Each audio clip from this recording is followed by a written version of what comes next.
Baik, Assalamualaikum warahmatullahi wabarakatuh. Perkenalkan, nama saya Muhammad Rizky Setiawan dengan NIM G701211109 dari kelas A. Nah, jadi pada kesempatan kali ini saya akan menjelaskan terkait farmasetik, farmakokinetik, dan farmakodinamik dari obat ranitidin. Nah, jadi apa sih itu farmasetik? Nah, fase farmasetik yang mencakup desintegrasi dan disolusi obat ke dalam medium pengabsorpsi merupakan tahapan kritis dalam pengembangan sediaan obat. Desintegrasi yang mengacu pada kemampuan sediaan obat padat untuk memecah menjadi partikel-partikel yang lebih kecil, dan disolusi yang melibatkan pelepasan zat aktif obat ke dalam medium pengabsorpsi memainkan peran penting dalam memastikan efektivitas dan bioavailabilitas obat. Nah, proses ini dipengaruhi oleh berbagai faktor termasuk sifat fisik dan kimia sediaan obat, formulasi, teknologi pembuatan, dan sifat medium pengabsorpsi. Nah, lanjut ke farmakokinetik. Nah, fase farmakokinetik adalah fase atau proses kompleks dalam interaksi antara obat dan tubuh manusia yang melibatkan absorpsi, distribusi, metabolisme, dan eliminasi zat aktif obat. Absorpsi merujuk pada penyerapan obat dari situs pemberian ke dalam sirkulasi sistemik yang dapat dipengaruhi oleh berbagai faktor termasuk formulasi obat dan karakteristik individu pasien. Nah, distribusi merupakan penyebaran obat di seluruh tubuh melalui sirkulasi darah yang dipengaruhi oleh faktor-faktor seperti aliran darah, permeabilitas membran, dan afinitas obat terhadap jaringan tertentu. Nah, metabolisme obat terjadi di hati dan organ lain, di mana obat diubah menjadi metabolit yang lebih mudah diekskresikan oleh tubuh melalui proses seperti oksidasi, reduksi, dan konjugasi. Nah, untuk eliminasi obat sendiri adalah penghilangan obat dan metabolitnya dari tubuh, terutama melalui ginjal, dalam bentuk urin, dan hati dalam bentuk empedu. Nah, fase farmakodinamik. Nah, fase farmakodinamik merupakan serangkaian proses kompleks di dalam tubuh yang terjadi setelah zat aktif obat berinteraksi dengan target biologisnya seperti reseptor, enzim, ataupun protein lainnya. Ini mencakup aktivitas atau inhibisi jalur biokimia, modulasi fungsi seluler, dan perubahan dalam respon fisiologis atau patofisiologis. Nah, efek dari interaksi obat target ini dapat bervariasi dari perubahan tingkat aktivitas enzim atau neurotransmitter hingga pengaturan ekspresi gen tertentu. Nah, lanjut kita ke obat ranitidin. Nah, jadi ranitidin adalah obat yang digunakan untuk mengurangi produksi asam lambung dalam sistem pencernaan. Obat ini termasuk dalam kelas obat yang disebut antagonis reseptor H2 histamin yang bekerja dengan menghambat reseptor H2 pada sel-sel dalam dinding lambung. Dengan menghambat reseptor ini, ranitidin mengurangi produksi asam lambung sehingga membantu mengurangi gejala seperti sakit MAH, reflux asam, dan tukak lambung. Dan biasanya ranitidin ini tersedia dalam berbagai bentuk sediaan termasuk tablet, sirup, dan larutan injeksi serta umumnya diminum secara oral. Nah, lanjut kita ke fase farmasetik. Nah, jadi fase farmasetik dari obat ranitidin itu sendiri, untuk deskripsinya serbuk kristal yang berwarna putih hingga kuning pucat tanpa bau yang nyata, sensitif terhadap cahaya dan kelembapan. Serbuk termasuk memiliki titik leleh sekitar 140 derajat Celcius dengan proses dekomposisi secara kimiawi. Serbuk tersebut larut dengan mudah dalam air tetapi agak sulit larut dalam etanol. Dan untuk ranitidin hidroklorida mengandung tidak kurang dari 97,5% dan tidak lebih dari 102% dihitung terhadap zat kering.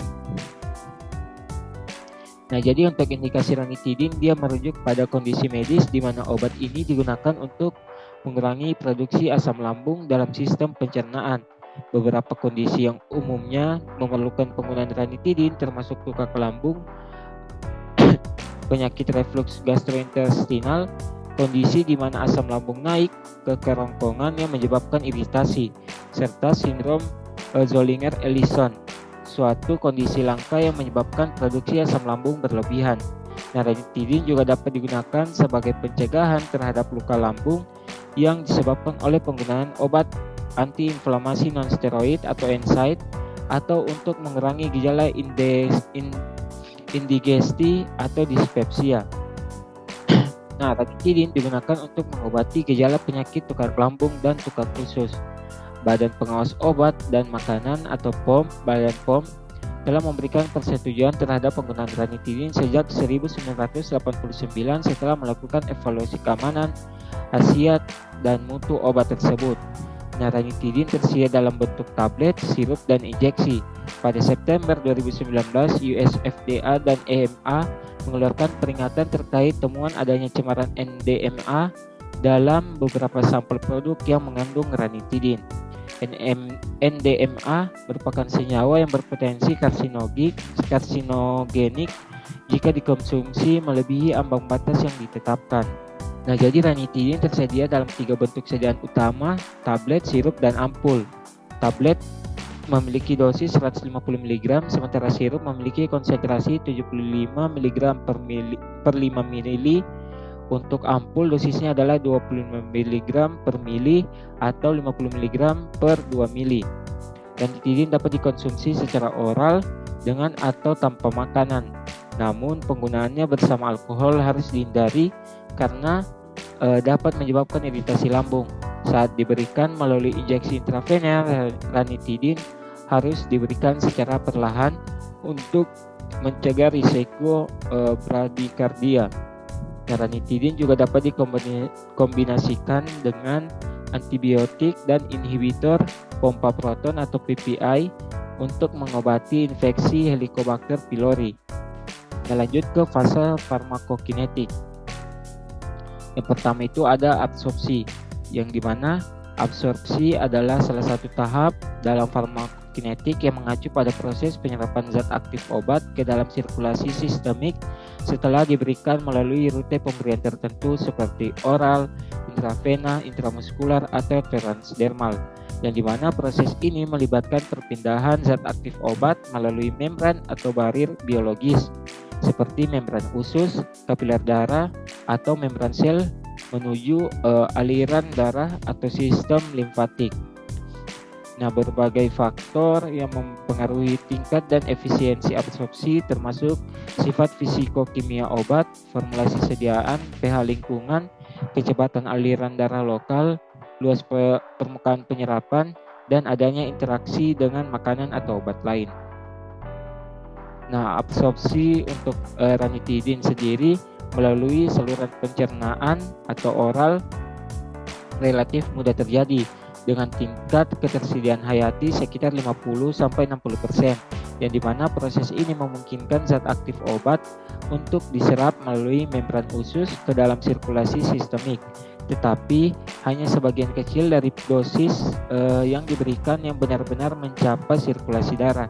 Namun ketika ranitidin diberikan melalui suntikan intramuskular, proses absorpsinya lebih cepat dengan tingkat ketersediaan hayati mencapai 90-100%.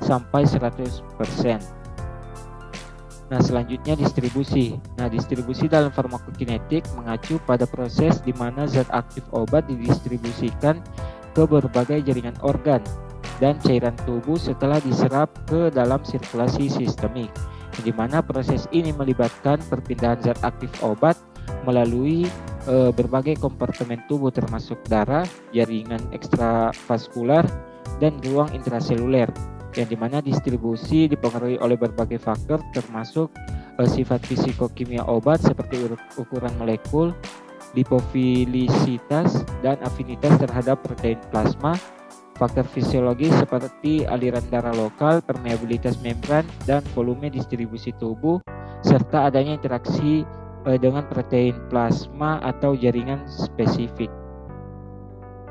Nah, untuk distribusi ranitidin,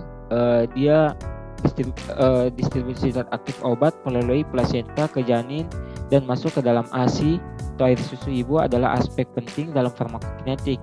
Proses ini memungkinkan obat yang dikonsumsi oleh ibu untuk mencapai janin dalam rahim atau masuk ke dalam ASI dan mempengaruhi bayi yang sedang menyusui.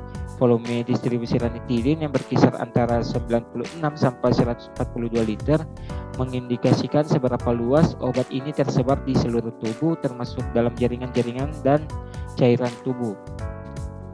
Nah, untuk metabolisme ranitidin di hati melibatkan sejumlah reaksi biokimia yang mengubah struktur molekul obat menjadi metabolit-metabolit yang lebih rendah atau yang lebih mudah diekspresikan oleh tubuh. Salah satu metabolit utama yang dihasilkan adalah N-oksida yang merupakan produk oksidasi utama dari ranitidin, yang dimana proses oksidasi ini terjadi melalui reaksi enzimatik yang dikatalisis oleh enzim oksigenase sitokrom P450 di hati.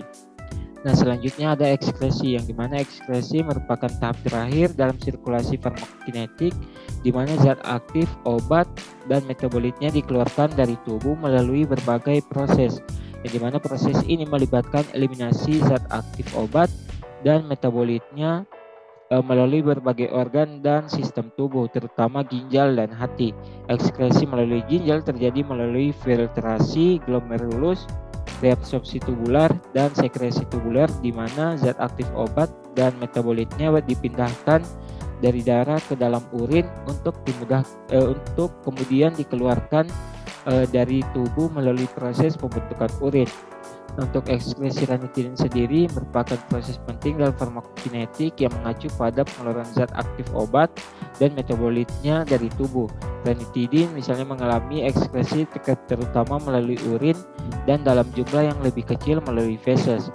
Penggunaan oral menghasilkan ekskresi melalui urin sebanyak 70%, dengan sekitar 35% dari dosis obat diekskresikan tanpa mengalami perubahan. Ketika diberikan melalui suntikan intravena, jumlah yang lebih besar dari dosis obat diekspresikan melalui urin, mencapai sekitar 93% dengan sekitar 70% sebagai obat yang tidak berubah. Selanjutnya fase farmakodinamik. Nah, ranitidin adalah seorang inhibitor kompetitif dari reseptor histamin H2, yang dimana sebuah reseptor yang terdapat pada sel parietal dalam dinding sel lambung. Dengan menghambat reseptor ini secara reversibel, ranitidin mengganggu sinyal histamin yang menginduksi sekresi asam lambung.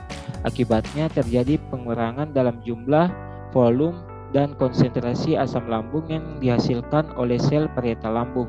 Nah, reaksi merugikan yang signifikan dari penggunaan ranitidin meliputi peningkatan kadar enzim hati atau ALT, terutama pada dosis tinggi atau penggunaan intravena dalam jangka panjang, serta potensi pengurangan penyerapan vitamin B12 dengan penggunaan jangka panjang, yang dimana penggunaan ranitidin juga dapat meningkatkan risiko terkena pneumonia yang didapat dari komunitas. Nah, mungkin itu saja yang dapat saya jelaskan terkait farmasetik, farmakokinetik, dan farmakodinamik dari obat ranitidin. Lebih dan kurangnya mohon maaf. Sekian, wassalamualaikum warahmatullahi wabarakatuh.